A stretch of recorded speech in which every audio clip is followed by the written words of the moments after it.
like I mentioned with the older two, I was like patting myself on the back and thinking, I am such a great teacher, which was completely prideful at the time because I made their success mean something about me. I was really Mm, attaching their results with who I was. And so when she came along and wasn't having good results, I took a major hit as this identity that I had given myself, that I am so great. And here I was, that I started questioning, like, if I were a better teacher, if I were a better mother, if I were more patient, if I were, all of those thoughts that we have, then she would read, then she would be progressing, then I would be good.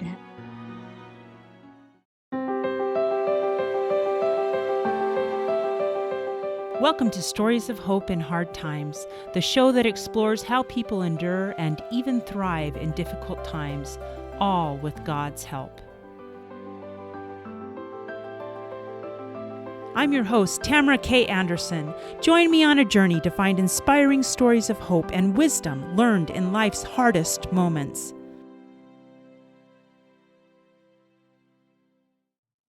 My guest today is the mother to 4 amazing children and has been married for over 18 years.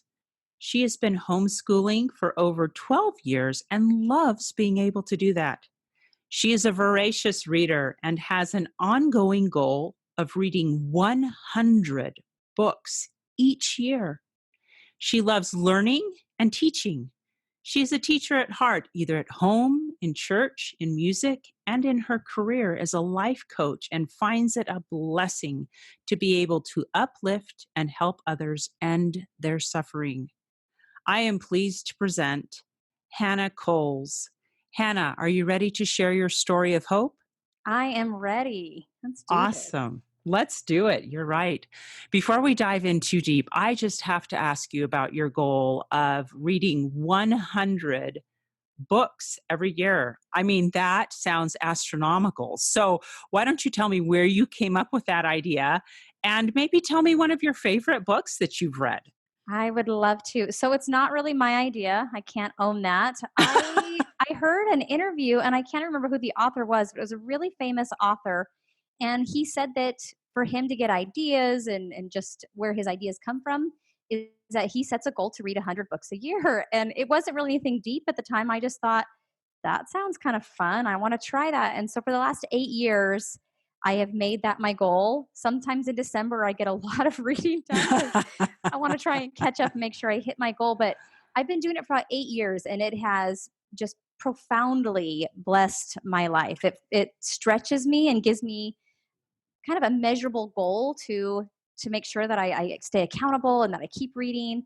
I do love reading all kinds of things, uplifting things. I read a lot of nonfiction and fiction alike. The only thing I tend to steer away from is anything dark or scary. That's not really my scene. But yeah, I read a lot. I love reading. That's awesome. Favorite book? Or I'm sure it's hard to pick it down just to one book. So, one of your favorite books. How about that? That is really hard. So I'm going to have to go with the book Wonder. Now, Wonder, it's actually a middle grade book, but it just absolutely touched my heart. And I cried the good cry several times in that book. I also really liked what made me pick up the book in the first place is on NPR, the radio station, they were interviewing the author. And what piqued my interest was she wrote the book off of an experience she had with her daughter. She took Mm, her daughter, I think it was her daughter, her child, to like an ice cream shop. And at this ice cream shop, there was a boy that had severe deformities.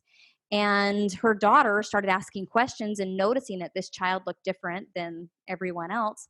And the mother just went beet red and didn't know what to do. And so she thought she was being polite and raced her child out of there so she wasn't drawing attention to this child. But mhm, as she was reflecting afterwards, she realized that she just taught her daughter that when you see people that are different than you, then you pick up your stuff and you run. And mm. so she didn't want to leave that impression on her daughter and in the world because we don't know what to say. And so we think the answer is to run. We think that's being polite when really on the opposite spectrum, they just want to be included. And so she said, if I could do it over again, I would have Mm. walked up there and introduced myself, introduced my daughter, and just had a normal conversation. So the book Wonder is a fictional tale about a young boy, August, who has severe deformities, and he's homeschooled up until middle school. And in middle school, they put him in the public school arena, and it's just his experiences where there's some kids that make fun of him, and he's got to go through that. But then there's other kids that just genuinely love him, and they are able to form these really deep connections and friendships. It's just a beautiful book. I highly recommend it for anybody. I loved it. Oh, that's fantastic. Thank you. I think they just made a movie out of it, They didn't they? did. Julia Roberts, Owen Wilson. It's a Yeah. really great movie, but the book's always better. So read that one. Always. Always, always. I totally agree with that. Well, thanks for sharing that. And what an amazing goal. I probably could read 100 fun books every year. In fact, I'm sure I probably do. But I struggle more with the books that probably give me more education. I'd rather read for fun any day, any day, any day. But I do read and listen to other books. So let's dive in a little bit to you and your amazing life and experiences. Um, I thought I'd ask you a little bit about your daughter who had dyslexia, and if you would mind telling us a little bit of her story and your story along with that. Yeah, of course. So I'm going to give you a little bit of a background with that. My daughter that has dyslexia, she's the third child, and so it in my four kids, it goes girl, boy, girl, boy. So when my daughter was born, my oldest, of course, she had one-on-one attention, and so she was reading really early, and everything was fine and normal and advanced. And then my son, my second, he started reading when he was 3, like reading. He finished all the Harry Potter books by the time he was 6 years old. Oh my heck. And so I'm thinking that this is normal. Like, this is just how it is. I'm giving myself a pat on the back that I'm this amazing teacher and mother and homeschooler. And then my sweet daughter comes around. And so at age 3, I'm like, whoa, we're behind because we're not reading. So I started her really early, learning phonetics and doing all of those things that I did with my other children. And then age 4, and then age 5, 6, 7, 8. And we're still really struggling to even read, at her first grade level. And it Hmm. was to read, I remember just really wanting to pull my hair out, and I was thinking, what is wrong? This can't be right. And is she just being lazy? Is she not trying? What's happening here? Am I, it just took a major hit to me as a mother, as a homeschooler. All that those things I thought about myself were clearly no longer true, because if they were, then this child would be succeeding. And so I didn't know a lot about dyslexia at the time. The only thing I knew was like the letter reversals, the B's and the D's, because that's just Hmm. what I had heard. And she clearly had those, but I would be helping her read a paragraph, and the same word would come up like 10 different times in that paragraph. And every single time she would have to stop, and she would really struggle. And it was a really painstaking process to get through Yeah. reading. And so we asked the school if they could, help us out. And the school's like, no, no, no, we don't do that. You need to go to your doctor. So we would go to our doctor, who said, we don't test that. That has to go through your school. And we Oh no. just for years we were back and forth, back and forth. And then we moved our family, and just absolutely by divine design, I'm certain of it, within the first week that we moved there, we met a family who their son also has dyslexia. And she said, you need to go here. This is the ophthalmologist. He will test her. You'll find out. And it turns out that she has several different forms of dyslexia. And just getting that awareness and that knowledge, and for her also to realize that nothing's wrong with her, nothing's Right. wrong with me, that we could start to pinpoint what was really the problem, and to be able to help her through that journey. Wow.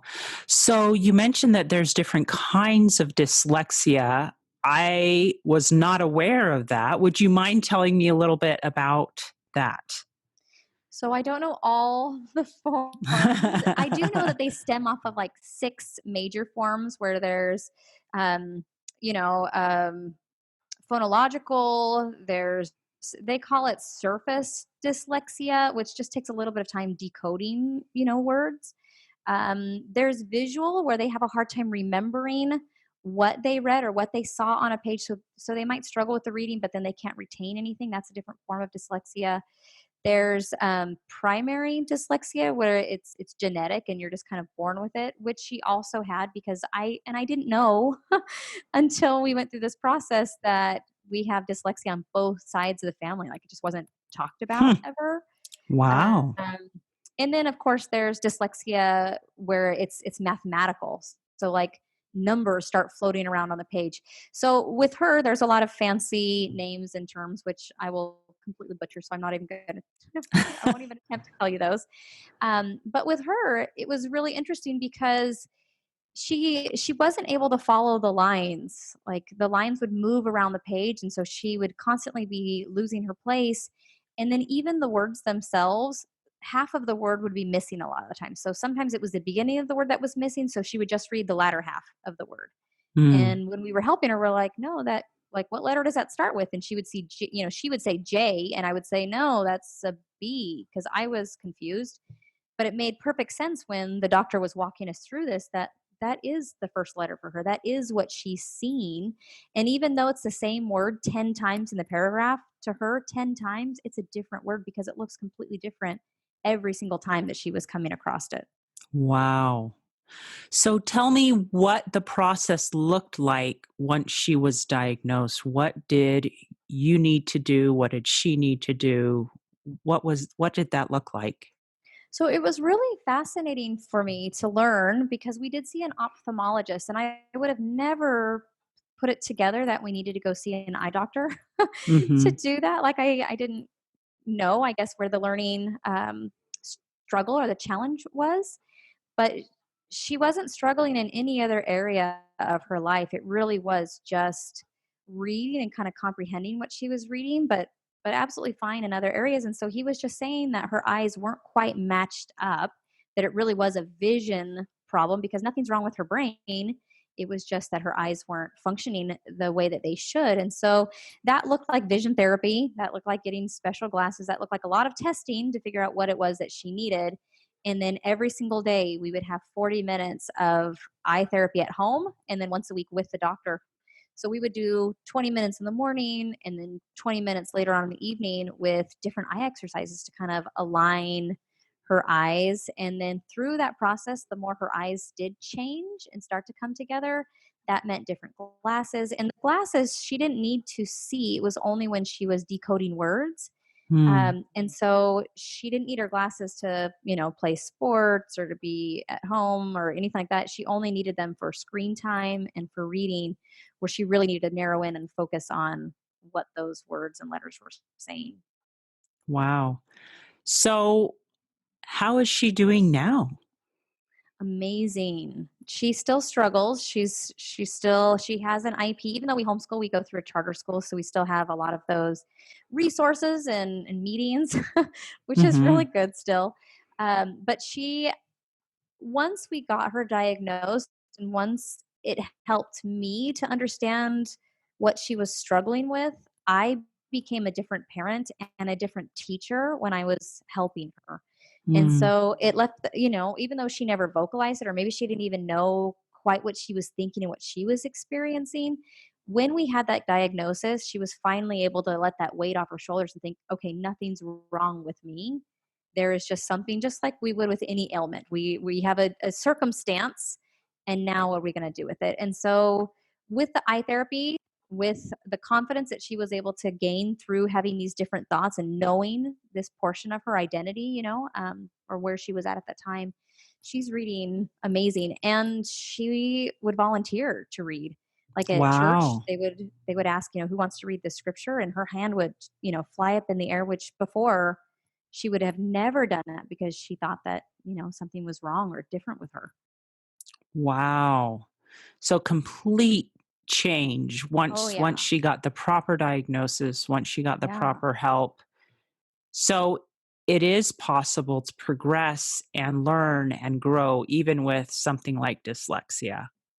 So what we heard, And I don't our doctor told us this amount or information, I should say, because we did get her diagnosed, we finally got her diagnosed when she was about 8, Mhm. and she's 10 now, so we've been working on it for 2 years. He said that if it's before the age 11 or 12, that it can actually be completely reversed, which was really hopeful for Really? us. So I do know that people struggle with it through their whole life, but if it is a vision problem, depending, I guess, on what kind of dyslexia you have, that with modern medicine, thank goodness, and these tools and exercises that you can do, you can actually retrain your eyes to work the way that you want them to. So that was really, and we've seen the results of that, that she's doing amazing. Wow. That is incredible to know. Yeah. My son had a similar issue, my oldest, when he was younger. He struggled reading, and we went through a similar process. So a lot of this sounds very, very familiar to me. So tell me, as a mom, how you were feeling. You mentioned that you kind of had to revamp how you thought about yourself as a mother and a teacher when she didn't pick up on reading as quickly as your other oldest two did. What was Yeah. going on inside of you during all of this?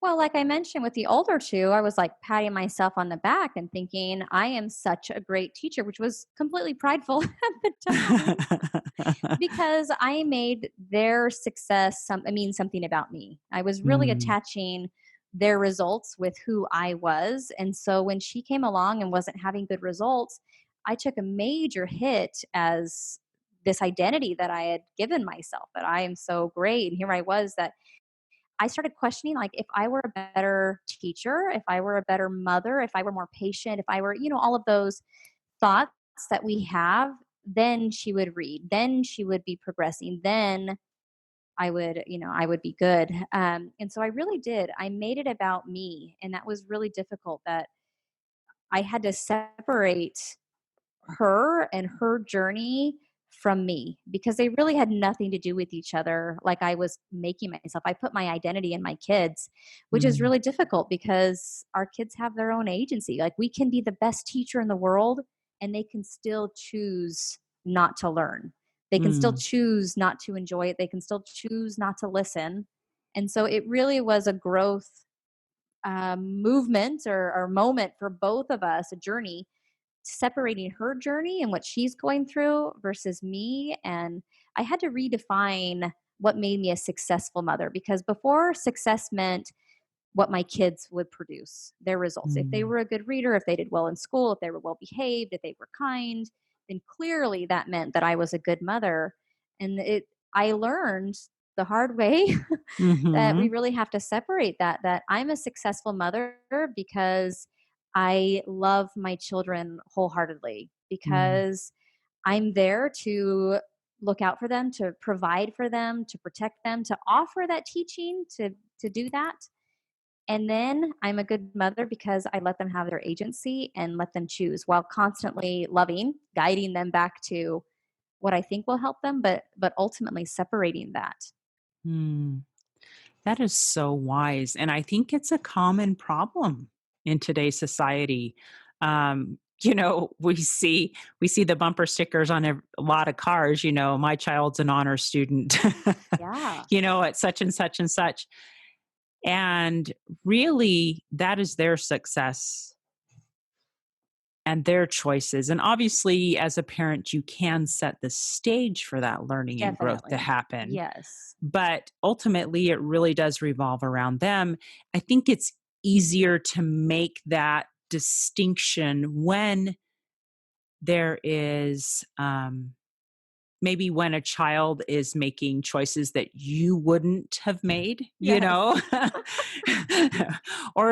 or struggling with things that you never struggled with. And so it helps us to realize that, you know a lot of those kids just come the way they are, for and sure. Yeah, and there's not much we can do about it. yeah, um, that is awesome. yeah, So you mentioned that one of the lessons you learned was this identity shift in your mind. yeah. Um, What other lessons did you learn through watching your daughter struggle with dyslexia? So I had to reframe my thoughts and my expectations because before I had expectations that kids read at a very early age and that they reach these benchmarks and that this is what success looks like. And I really had to reframe that where everyone learns at different times and different paces. Because in my mind, when she wasn't reading, my mind went to scarcity and lack. And of course, I was catastrophizing because I was like, she's never going to get a job.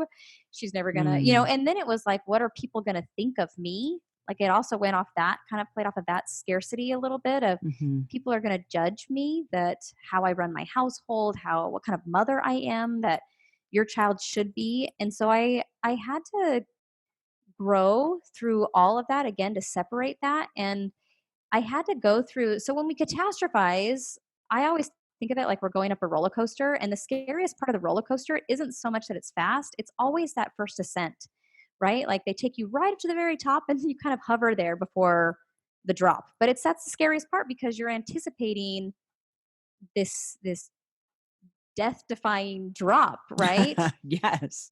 And so when I was catastrophizing, I was just kind of staying in that moment, like the world was over and she was never going to succeed in life and that all her chances were gone. And that's where my mind went, which is kind of crazy, but I'm I had to make myself play out all of those scenarios that my mind wanted to offer because our minds do that a lot of times. We always go to like what ifs, but then we Mm, never answer those what ifs. And so I actually made myself answer all of those what ifs. I had to answer every single fear and I had to get to the bottom that and really at the bottom of it was she's going to be okay.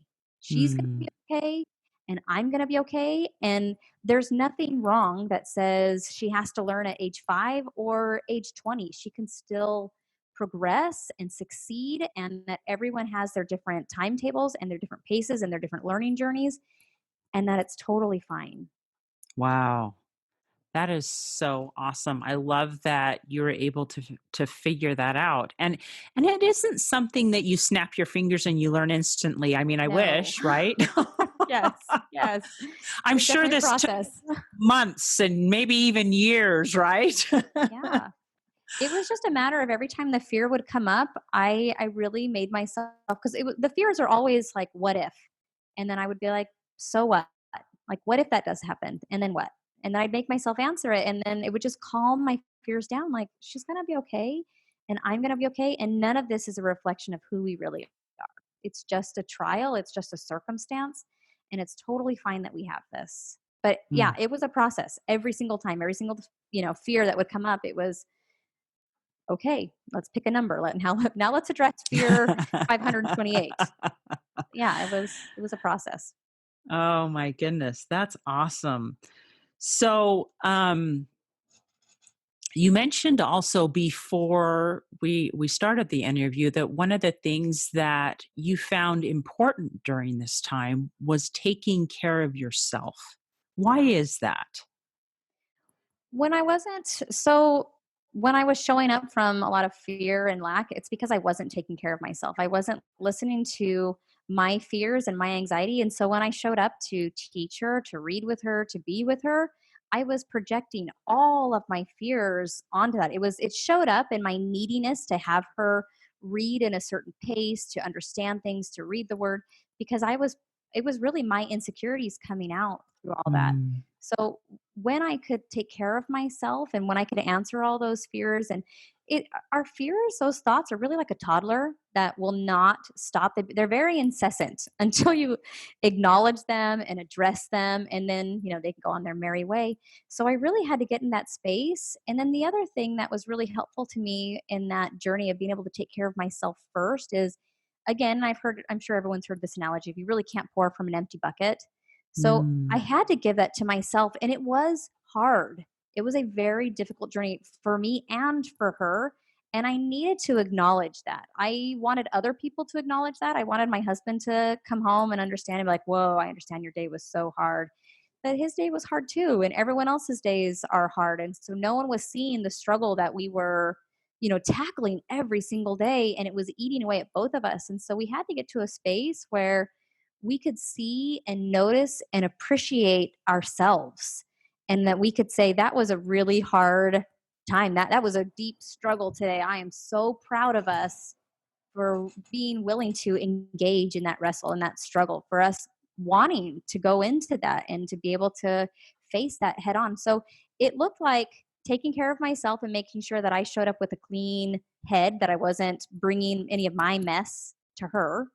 And then it Hmm. also looked like validating and appreciating and noticing all those little things that we want other people to thank us and validate us and give us high fives for, and learning to give that to ourselves. It makes such a difference in how you show up.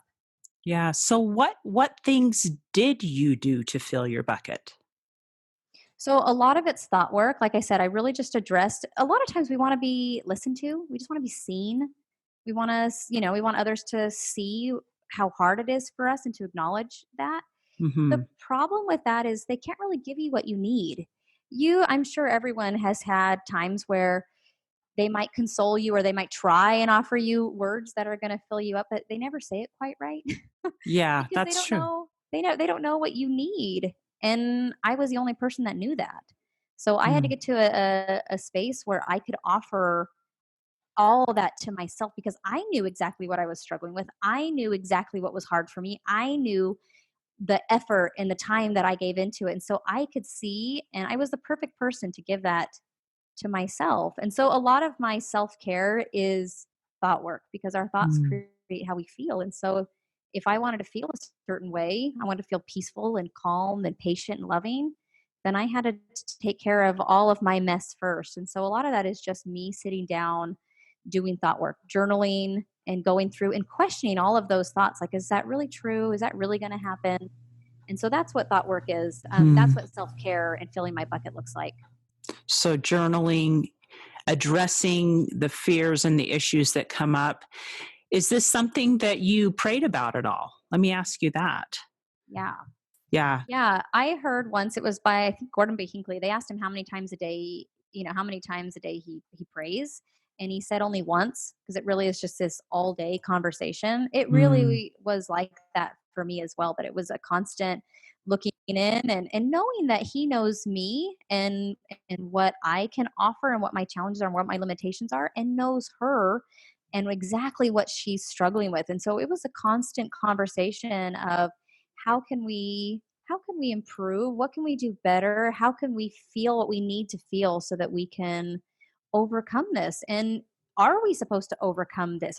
Is my expectation what his expectation is? And can we align Mm. our vision? So yeah, it was a very much a huge portion of all of this, that personal revelation and that comfort that, we got from his answers and his love, and just that the biggest thing through it all was just this feeling of certainty. Like, I wanted to make fears a lot of it because I couldn't see the how, I couldn't see the end of it, but there was always this comfort that it was all going to be okay. I just didn't know Mm. how, and I really wanted to know how, but he was just constantly providing that assurance that there's light at the end of the tunnel. Like, this is a tunnel, it's not a cave. It's going to be okay.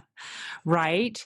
And it is that learning to trust that God knows how things are going to turn out, and he gives you that peace, like it's going to be okay. But you're right, sometimes we're like, but can it be okay, like right Now? now? Yes. Yes. Yeah, that was another lesson, that like his time frame is very different than my time frame. Darn it. Oh my goodness. And that is hard. That is hard to be able to say, God, I trust you with this. I trust your timetable. When, as mortals, we are really impatient, you Yeah. know? Well, we're working on a finite, time frame, and that's really what I was, because I was like, at the end of grade 2, she should be here at the end of grade 3, and that's where I was coming from, but to God who's infinite, like there's an abundance of time. It's Mm, all going to work out. It always does. And so that was hard for me to let go of my finite perspective and to embrace his infinite one. But it was such a yeah. blessing. Yeah. Oh, that's fantastic. I love that. Um, and you mentioned one final lesson that you wanted to share. Love is the answer. Tell me Yeah. about that. I truly, truly believe and I teach that love is always the answer. We show up as our best selves when we're stemming from love because fear and lack and scarcity, they're not encompassed in love. Love is all certainty and hope and a surety and just encouragement and all of that. And so when I would show up from love instead of from lack, it just made all the difference. And it helped me to stay present and not distracted because when you really truly love whatever that is, your child or that moment, or you give your whole attention to it, you want to just be with it and be present with it. And so I wasn't distracted with anything else or wanting to be anywhere else. When I was motivated with love, by love, it was all about her and what she needed, and as her mother, that I could offer her that. And then also motivated by love with me, that Mm, I could let go of the worldly expectations of what things should look like and to really just embody the abundance that God offers. So yes, love is always the answer. It mm. feels so good. It's the It best does, feeling. doesn't it? Yeah, Wow. Well, those are some amazing lessons. Thank you for sharing those. We're going to take a quick break, but when we get back, would you mind talking me through what encouragement you might give to someone who is in a similar situation? And also, would you mind sharing with me why you decided to become a life coach? of course. I would love to. Awesome. How many of you out there feel like your life is chaotic, crazy, and completely awful compared to the norm? What if I were to tell you that you are normal for you? I am so excited to announce that my book, Normal for Me by Tamara K. Anderson, is now available for purchase on Amazon. This book took me 10 years to write, and I share 20 years worth of lessons learned in my life detours, including being in a car accident and having two of my children diagnosed on the autism spectrum. In this book, I share the secrets of how I made it from despair to peace with God's help. I also include a bonus diagnosis survival guide at the very end of my Normal for Me book. The Diagnosis Survival Guide includes 12 tips to survive and thrive in tough times. Wouldn't you like to know what those are? So what are you waiting for? Grab your copy of Normal for Me today on Amazon. And we're back. Today, I am visiting with Hannah Coles, and we have been talking about her daughter's diagnosis of dyslexia. And I've been meaning to ask you, Hannah, what tips or encouragement would you give to another family who is facing something similar where a child is struggling to read? What would you say to them?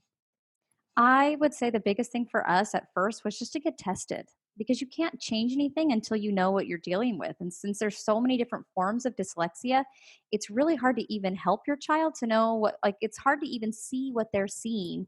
So I would say get tested. I would say learn as much as you can about it. And then the biggest thing I think for me was learning to show up from a place of curiosity instead of fear or judgment, Mm. was really huge. So, curiosity is important. And I think that once you learn about something, the fear is lessened, don't you Yeah. think? Oh, yeah. Yeah. Because you know it versus you just being afraid of the unknown. And we are afraid of the unknown. So I Right. think that's important. Get that diagnosis and and find out as much as you can. I love that Yeah. curiosity. That's good. What else would you say? So one thing that I follow in my own personal life and I teach is the three C's. It's kind of the three C's to be able to understand and come to where you want to be within these relationships and with my daughter and what she was struggling with. And it's really easy to remember because there are three C's. So it's just curiosity, compassion, and charity. So when I was showing up with what her struggles were, originally it was fear. It was like, oh my gosh, she's doomed. This isn't going to work out. And so that was fear. Whereas instead, now when she's struggling with something or when any of my children are, I just start to ask questions. What am I missing? I wonder why they're acting that way. I wonder why they're struggling with this. Now, curiosity, the more you sit with it and the more you allow yourself to be curious, it always leads to compassion because when I finally had answers, that curiosity led to getting tested and then learning that like half the word was gone half the time, a lot of the time. It was like, no wonder she's struggling. Poor thing. And here I was being frustrated. So that's why I say that curiosity leads to compassion because now Mm. we can like empathize. We can put ourselves in or sympathize, put ourselves in their shoes a little bit. And that compassion always leads to love. I say charity because charity is the pure love of Christ. And Mhm. so that compassion always just leads into love, which again has you showing up as your best self that you're proud of showing up for, that it feels good to you, and that is best for what others need. So curiosity leads to compassion, which always leads to charity. Wow. That is awesome. I love that. The 3 C's. We will for sure have to write these things down in the show notes so people can remember what these fantastic 3 C's are. So speaking of life coach, what made you decide to become a life coach? You know, Tell me that story. yeah, I would love to. I really found life coaching again by divine design. Heavenly Father's amazing. So I found life coaching at a time I wasn't looking for it. I didn't know what a life coach was. I had never even heard of that term, but I was really struggling inside. A lot of feelings of inadequacy and lack, and maybe feeling like I'm not good enough. And a lot of that stemmed from my children and having an identity shift and all of that. Like on the outside, things still looked perfect, or I don't want to say perfect. I don't know what people thought, but it looked put together. Right. Let me say that. Mhm. Everything looked good. We had a, great family, great home, talents, all of those things. And we put on smiles. And so on the outside, things looked really good. But on the inside, I was just kind of a mess. So one of my good friends who lives in Arkansas, she drives about an hour to work every day. And she would tell me about these podcasts that she's listening to. And I didn't know what a podcast was. And I was like, at the time I was like, what spaciness are you talking about? Like, anyway, just Uh-huh. so she hounded me for weeks. She was like, you need to download the podcast app. And finally she took a screenshot of it and said, this is what it looks like. Put this on your phone, go find it. So I did just to appease her. And I just typed in certain things that I was interested in, homeschooling and motherhood. I don't remember exactly what I put in there, but it was things that really resonated with me at the time. And one of the top podcasts that came up was the Life Coach School with Brooke Castillo. So I started listening to her, and at first she was like, "I am a life coach," and I was like, like, what is that?" Because it sounded hokey. I didn't know what it was. But by the end of the episode, I was sold and I was like, oh my gosh, where has this been all my life? Because I didn't know that the things that I was struggling with was optional. Like I Mm. thought that that was just the cards that I was dealt in life and that's just what I had to deal with and I had to struggle through it. But I didn't realize how much of that I was making into a huge problem, that I was interpreting the circumstances into a negative light. So I did my own study, I did my own application, I did my own journey through that, and really it transformed my life. And so I knew that everyone needs this. Like I didn't know what this was, and it transformed my life, and how much better we would all be if we had these tools, if we knew that it was optional, that we didn't have to suffer, that we can experience these things and really choose how we wanted to feel through all of this and how we wanted to interpret all the circumstances in our life. And so that was really when I knew that this was what I needed to do and what I wanted to do. And so I'm very passionate about it. I work with hundreds of women from all, it's such a blessing, technology these days, that we Mm. can meet this way and talk to people at different time zones. But at the core root of all of it was really that deep down fear of, am I enough? And so that's really what I get to speak to. And I love this work. I love being a life coach.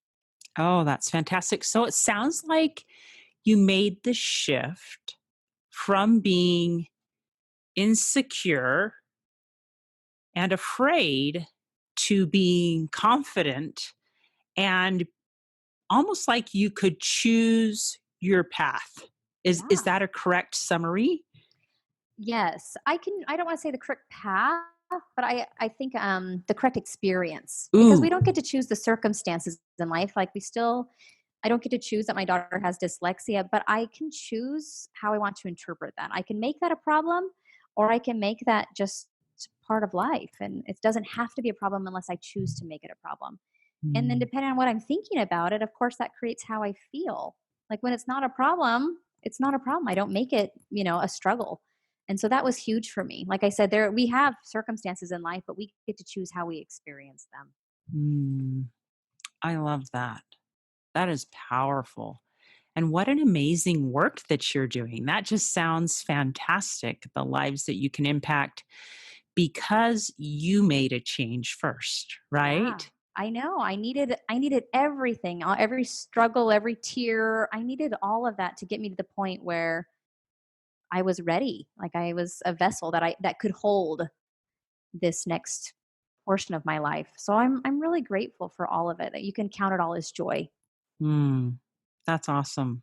I know I think I look back on my struggles the same way now, but I tell you what, at the time it was not joy. Oh yeah, no, no, no, no. It was just pain, struggle, not fun. No.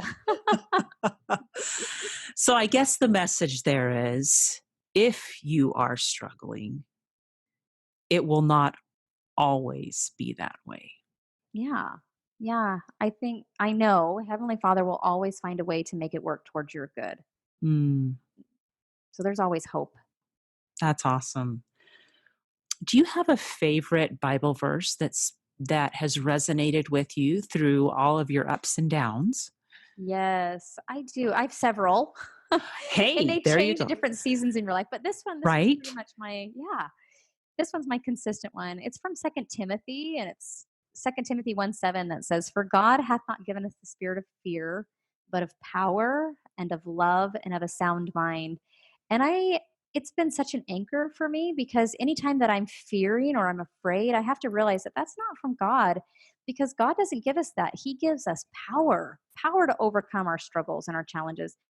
He gives us love so that we can be filled with that whole warm, deep feeling, and a sound mind, which I interpret as peace. We don't have Mm, to struggle. We don't have to create more of a struggle than there needs to be. That we can be filled with power, love, and peace. It's huge. yeah. Are these things that you say to yourself? Like, it, do you do affirmations and remind yourself of that you have power, love, and peace in yourself, or how were you best able to internalize those things? There's a lot of ways that you can incorporate that, and everything that you want to learn has to come from a form of practice. Like everything we do is practicing, including the thoughts that we choose to think. So I actually have an app on my phone with this scripture that pops up 5 different times a day. And so when I Really? see that, yes, it's been so good because then it helps me to focus, and I'm like, oh yeah. And if my thoughts are kind of trailing off in a direction, I'm like, that's right. And then I can reframe and I can refocus, and then I can stay in line with my focus and where I want to go. So I don't Wow. derail too far. Right, Maybe I need it right. more, but 5 is good right now. 5 is fantastic. Okay, you have to share what app that is because I know there's somebody other than me going, "How do I do that on my phone?" Yes, it was a free app. It's just called Ponderize. So the gist behind that was in the scriptures, a lot of times it tells us that we need to ponder, which denotes more than just thinking about it, but really sitting with it. And then the rest of it, arise, is like memorizing. So you get to Oh, ponderize. You get to ponder it at the same time you're practicing it and memorize it and thinking it. So yeah, the app is Ponderize. Go find it because cool. it's and you can set up your own how many times a day you want and what scripture you want. But it's been awesome for me. Oh, I love that. And that way you are remembering what you want God's message to you to Yes. be several Yeah. times a day. Okay, I'm totally doing that. Oh my goodness. So, what other resources besides your fantastic Ponderize app would you share with people? Do you have any books that are favorite books, or what resources would you share with us? Yes, so many. So books. Obviously, I love books and reading Right? because, yes, it's just another perspective and expert advice. One of my favorite books, which is a huge resource no matter what journey people are on or what they're struggling with or what their trial is right now, was the book Mindset by Dr. Carol Dweck. She's incredible. She is a professor, was a professor over at Stanford. She taught psychology there for many years at Stanford University, and so she is really the genius behind the growth mindset, fixed mindset concept. Mm-hmm. And I had learned that in school, that the fixed mindset is, I can't do this. And the growth mindset is, I'm going to figure out how. But in this book, she goes into great depth in how this shows up in different aspects of my life and in my kids' life and in my, just my circle, so that I can just start noticing the thought pattern that I'm thinking and where I'm coming from. And also that, again, there's a way out and a way up. Like if I can't figure this out, how many times have I tried? And it's always just, it's future focused. There's always a way. Everything is figure outable. I love what Audrey Hepburn says, where nothing is impossible. She says the word itself says, I'm possible. Oh my So gosh, I love isn't that that. good? I love Audrey Hepburn. So yes, if you have not read Mindset, again, no matter what age, season, circumstance, situation, background, this book will change your life. It's so good. Oh, okay. I'm totally going to have to read that too. Even though it's not a fantasy book, which is my favorite genre, but I will read Mindset. And we will put links to these in the show notes for sure, so that those of you who are driving or doing laundry or something like that can keep doing what you're doing and still find these resources in the show notes. Hannah, before we go, is there a way that people can reach out and contact you if something you have said has just really resonated with them? How do we get a hold of you? How do we find you? Yeah, of course. So I have a website. Of course, they can come and check that out, which is www.thecatalyst.coaching.com. Don't forget the ING.